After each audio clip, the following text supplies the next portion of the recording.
A destruição das culturas judaicas de língua alemã no século XX.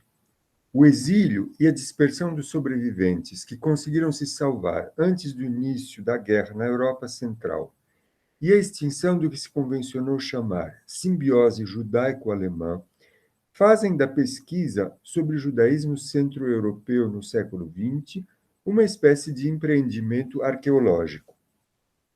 Os remanescentes materiais das culturas judaico-alemãs poderiam ser comparados a escombros de civilizações extintas, sinais de um mundo desaparecido que se encontram espalhados por diversos continentes e que mostram fragmentos de um mundo que se tornou uma espécie de abstração, cujos contornos só podem ser imaginados à custa de conjecturas, memórias e livros. A memória, porém, e com ela a capacidade imaginativa, são características milenares da cultura judaica. A história judaica dos últimos 2000 anos é, como nenhuma outra, uma história de diásporas que levaram de país em país, de continente em continente. Migrações e exílios são parte da história judaica e da vida judaica, enquanto os remanescentes dessas sucessivas diásporas são, na maior parte das vezes, imateriais. Línguas, como o hebraico, mas também o ídish e o ladino. Livros, que podem ser copiados e assim se conservam ao longo do tempo. E lembranças, que muitas vezes têm a forma de histórias, canções ou preces. Por outro lado, objetos que se possa tocar com as mãos são muito mais raros, ao contrário do que costuma acontecer em culturas territorialmente enraizadas. Como numa literatura menor, que sempre é profundamente influenciada por circunstâncias políticas e históricas, também as histórias particulares e as experiências de exílio de famílias judaicas são quase sempre partes. E por isso mesmo também sinais de uma história coletiva, de um destino compartilhado. No mundo judaico, histórias particulares são sempre também histórias política e socialmente posicionadas. Nessa comunicação, gostaria de me ater sobre um pequeno objeto que provém de um arquivo particular da diáspora judaica de língua alemã na América do Sul. Um pequeno retrato do imperador austríaco José II. Trata-se de um retrato emblemático de um capítulo da história da emancipação dos judeus austríacos, assim como dos esforços de uma família para manter viva a lembrança dessa história no Brasil, o lugar de seu exílio, a partir de 1933. Nesse sentido, esse objeto se refere não só a um caminho específico de emigração, como também a uma situação judaica típica do século XX. Meus avós paternos, Litzi e Wilhelm Krauss, deixaram Viena em 1924, mal tendo completado 20 anos de idade. Dirigiram-se ao Brasil. Digo dirigiram-se e não emigraram, porque àquela altura eles não tinham a intenção de deixar Viena, a Áustria ou a cultura austro-alemã para sempre. No entanto, como as circunstâncias econômicas e sociais na Áustria, depois da Primeira Guerra Mundial e depois do desmembramento do Império Austro-Húngaro, se tornaram muito problemáticas, ao mesmo tempo em que o Brasil era um país rico, cheio de oportunidades, eles decidiram que passariam alguns anos aqui para, tão logo a situação na Europa melhorasse, retornarem. Há quase um século, São Paulo era uma cidade tranquila, agradável, rica e civilizada, habitada por cerca de 700 mil pessoas. O centro da cidade tinha sido construído de acordo com modelos da arquitetura parisiense. A exportação de café, a qual meu avô se dedicava, florescia. O clima era agradável, a população pacífica e amigável, de maneira que a volta para Viena foi sendo adiada de ano para ano, ao mesmo tempo em que as notícias que chegavam da Europa não eram exatamente animadoras. Assim, ainda em 1933, meus avós decidiram trazer para o Brasil seus pais, que permaneciam em Viena. Para meus bisavós, que àquela altura já tinham mais de 60 anos de idade, essa mudança para o Brasil foi entendida como definitiva, de maneira que eles trouxeram consigo o que podiam trazer de suas casas. Depois da morte de minha avó, em 2004, encontrei alguns objetos provenientes das casas de meus bisavós em caixas, em armários, em gavetas e em prateleiras. Dentre esses, um retrato do imperador José II. José II viveu de 1741 a 1790.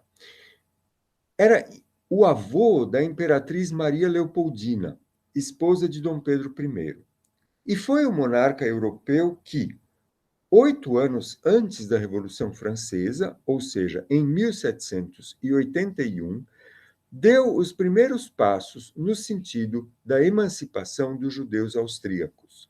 Seu édito de tolerância resultava de uma visão de mundo liberal marcada pelo iluminismo. O historiador Robert Wistrich escreve: essa política de José II tinha como objetivo tornar o número crescente dos seus súditos judeus, a anexação da Galícia em 1772, seguida da primeira partilha da Polônia, mais do que duplicou a população judaica do seu império. Portanto, tornar os súditos judeus úteis ao Estado. Para isso, era necessária uma transformação em seu estatuto social, em suas formas de vida. Isto é, um processo de civilização, entre aspas, o que, para José II, significava a introdução da língua alemã, da moral do trabalho e das rígidas hierarquias que governavam as relações entre as classes sociais em seu império. Cito ainda Robert Wistrich. José II considerava como uma obrigação de sua administração ocupar-se com o bem-estar de todos seus cidadãos, da mesma maneira que ele acreditava na supremacia da razão e na capacidade da educação para formar seres humanos e sociedades. A visão do império como a realização dos conceitos civilizatórios agostinianos, como a cidade celestial dos filósofos e como uma grande cidade de Deus na Terra, de fato convenceu uma parcela significativa dos judeus austríacos, que se engajaram intensamente na cultura austro-alemã, passando a cultivar uma crença quase religiosa na mão forte e paternal do imperador. O objetivo de José II era transformar o Império Habsburgo, cujas fronteiras chegavam até a Rússia, num estado de cultura alemã, numa grande monarquia cuja coesão haveria de ser mantida, não só por meio da figura do imperador e de seu aparato militar, como também por uma cultura comum, a de um humanismo universal e ecumênico de base católica, porém profundamente marcado pelas ideias iluministas. Uma parcela significativa das políticas civilizatórias em relação aos judeus era a criação das chamadas Deutsch-Israelitische Hauptschulen, escolas alemãs israelitas, que tinham como objetivo educar a juventude judaica com vistas à sua integração na vida social, política e econômica do Império. Sob José II, os judeus que viviam sob a égide dos Habsburgos começaram a trilhar o longo caminho que, em 1867, levaria à plena cidadania. Essa política foi elogiada por muitos intelectuais e escritores judeus do século XIX, dentre os quais gostaria de destacar o escritor Karl Emil Franzoos, que viveu de 1848 a 1904. Para Karl Emil Franzoos, a mão boa e forte de José II significara a salvação dos judeus da superstição e da barbárie, conforme ele escreve em seus famosos Kulturbilder aus Halbasien, ou seja, quadros da cultura da Semi-Ásia.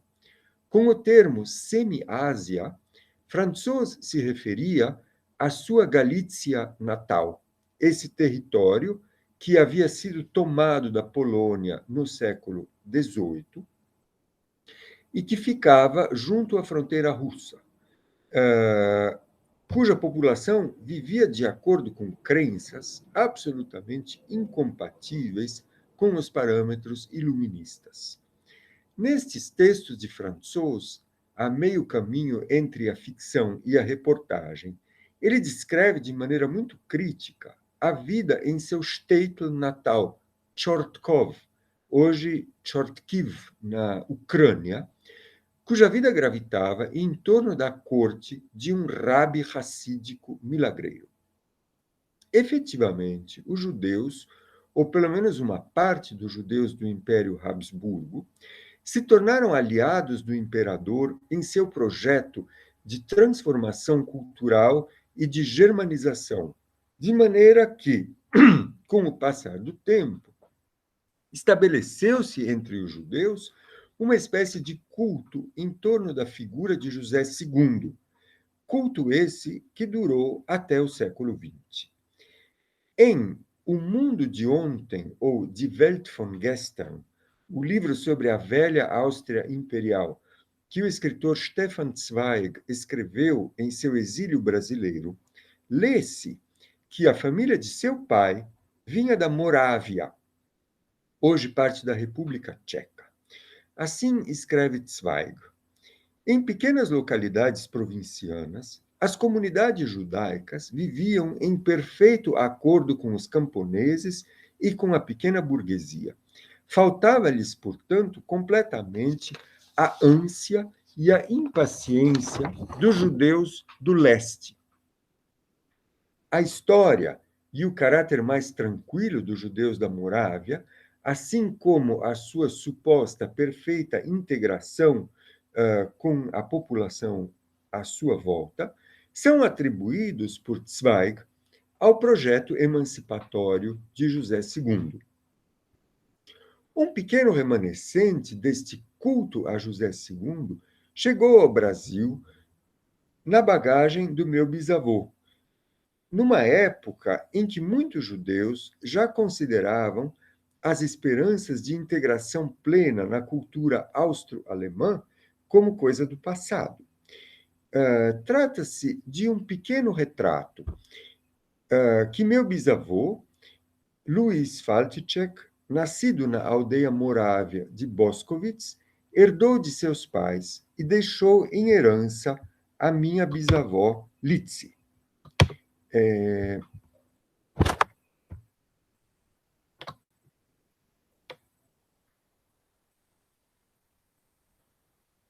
Aqui temos o pequeno retrato. Que José II fosse honrado na casa de meus bisavós morávios e na casa dos pais deles, na forma desse retrato, parece ter sido parte da vida cultural dessa aldeia, na qual viviam, no fim do século XIX, cerca de 2.000 judeus.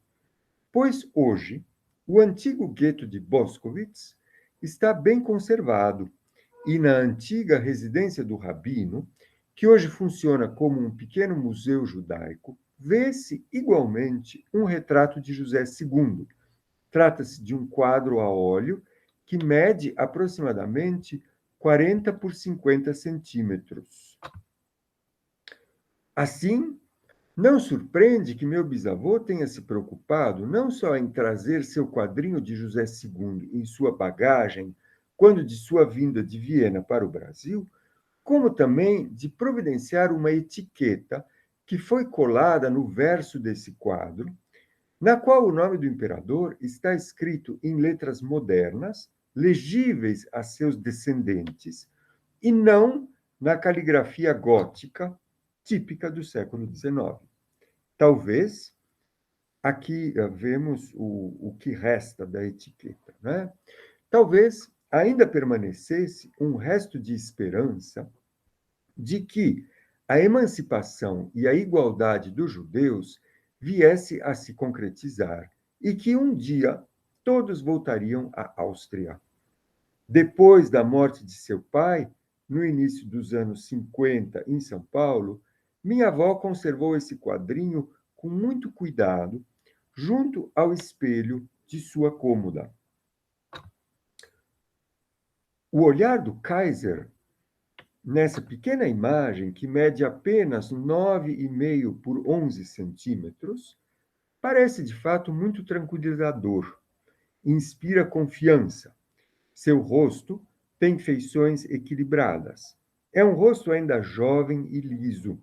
Suas faces, muito bem nutridas, são arredondadas.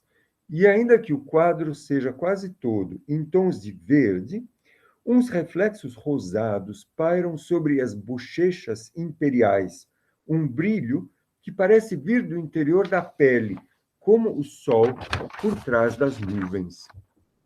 Ao fundo do quadro, vê-se algo que se parece a uma escada de 5 degraus que termina numa parede cinzenta de pedra. Esta é uma perspectiva inquietante. Sobe-se a escada para dar numa parede na qual não há qualquer abertura. Daqui não há como seguir adiante. Há algo de kafkiano nessa imagem e também algo de tragicamente profético, como se todo o projeto de emancipação e germanização dos judeus austríacos, iniciado por José II e levado a cabo por seus descendentes, estivesse, afinal, fadado ao malogro. Este rosto simpático, saudável e jovem do imperador não combina em nada com essa escadaria ao fundo que leva ao nada de uma parede de pedras. Quando se olha o quadro com mais atenção, porém, vê-se que, na verdade, a escada que leva ao nada da parede de pedra não é escada alguma. Trata-se da base de uma pesada coluna, provavelmente uma coluna do Palácio Imperial em Viena, onde o Kaiser foi retratado. Desta coluna, imaginava-se que ela deveria permanecer em pé para sempre. Muito obrigado.